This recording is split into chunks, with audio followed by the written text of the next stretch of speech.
আসসালামু আলাইকুম। কেমন আছেন? আশা করি আপনারা সবাই ভালো আছেন। আজকে আমাদের যে অনুষ্ঠানটা হচ্ছে, সেই শুরুতেই মুরগির যে লেজারাটা হচ্ছে, সেটাতে এই দুধ দিয়েছে। আর আনা মুরগি এত সুন্দরভাবে আয়োজনটা হচ্ছে। আর প্রতিটি ৬টি জায়গাতে দুধ মাপি মাপি দেওয়া হচ্ছে।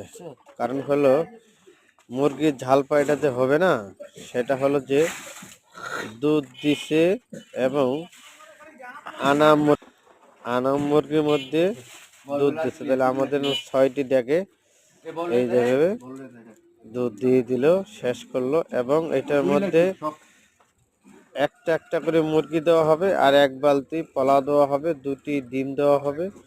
এবং মুরগির ঝাল পাড়াগুলো সুন্দরভাবে, এত কালারটা সুন্দর হয়েছে, মানে দেখে এত ভালো লাগলো যে শেয়ার না করে পারলাম না, তাই আপনাদের সাথে শেয়ার করলাম। এবং অবশ্যই ভিডিওটা ভালো থাকলে, এই যে পলাশ বসে আছে ওই জায়গায়, লাইক কমেন্ট শেয়ার